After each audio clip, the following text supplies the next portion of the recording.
It's the big Friday for Uttar Pradesh's Sambhal, and for two reasons. One, the legal corridors, and then on the ground, the investigation that's following. Now, remember why this is important is that the top court will hear the Sambhal Mosque Committee's plea against the survey order. Sambhal Shahi Jama Masjid Committee has approached the top court challenging 19th November mosque survey order passed by a lower court. The Supreme Court bench, comprising Chief Justice Sanjeev Khanna and Justice Sanjay Kumar, will hear the matter, seeking a stay on the survey. The Mosque Committee has claimed that the survey was conducted in haste. No notice was issued to the affected parties.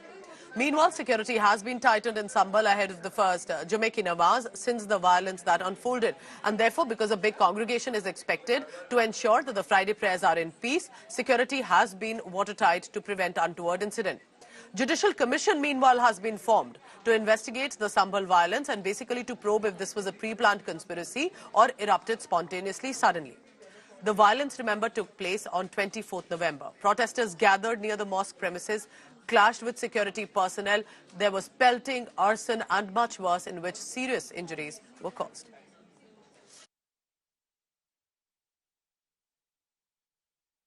हमने एहतियातन वहाँ 5 company PAC, local force, drone camera, छतों पर police सब कुछ लगा रखा था।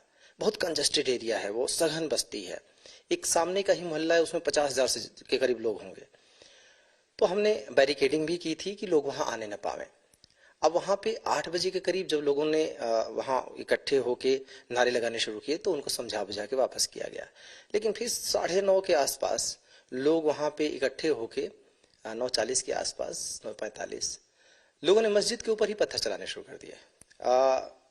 शायद इरादा ये था कि जो सर्वे टीम है उसको बाधित किया जाए और वहां से हटाया जाए। कुल मिला के वो सर्वे नहीं होने देना चाहते थे। मस्जिद के ऊपर पथराव हुआ, फिर लोगों को वहां से लाठीचार्ज करके खदेड़ा गया। फिर लोग भारी संख्या में इकट्ठे होके आ गए वहां पर गाड़ियों में जो तोड़फोड़ किया, वहां पे फिर से वापस वहीं पे पथराव करने लगे। करीब ये 10 साढ़े 10 बजे तक चला। 11 बजे अनाउंस किया गया मस्जिद से इमाम साहब के द्वारा वहां अनाउंस करवाया गया कि सर्वे का काम कंप्लीट हो गया, सर्वे टीम जा रही है।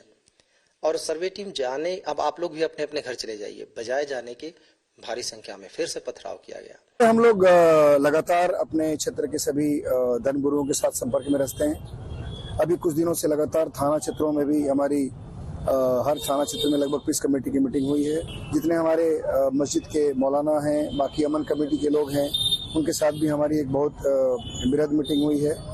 और जैसा कि इस शहर का अपना इतिहास है, सभी लोग अमन चैन चाहते हैं, शांति चाहते हैं। सभी लोगों ने ये अपील की है और सभी ने सबसे अनुरोध किया है कि किसी भी तरह का कोई इशू यहाँ पे क्रॉप अप ना हो जिससे यहाँ की पीस डिस्टर्ब हो।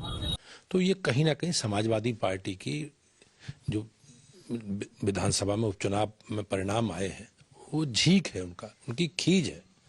और खीज में कहीं ना कहीं अगर आप देखेंगे जो चीज़ें जांच हो रही है और जांच के बाद जो चीज़ें सामने आएंगी उसमें निश्चित रूप से समाजवादी पार्टी का जो हुआ स्थानीय नेतृत्व है, उस स्थानीय नेतृत्व में जो वर्चस्व की लड़ाई है उसी के कारण ये सब चीज़ें हुई हैं।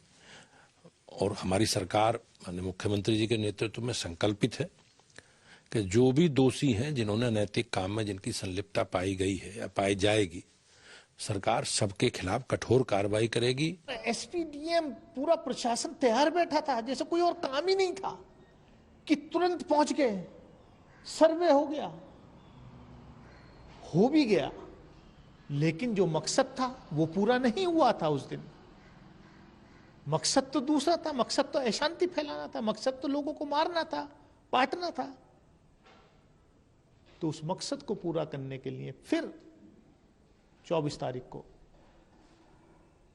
दोबारा सर्वे की टीम आ जाती है। दुनिया भर की आग जनी वहां, दुनिया भर की प्रॉपर्टी नष्ट हुई है। आखिर कौन है जिम्मेदार? जिम्मेदार भाजपा के, आरएसएस के वो लोग हैं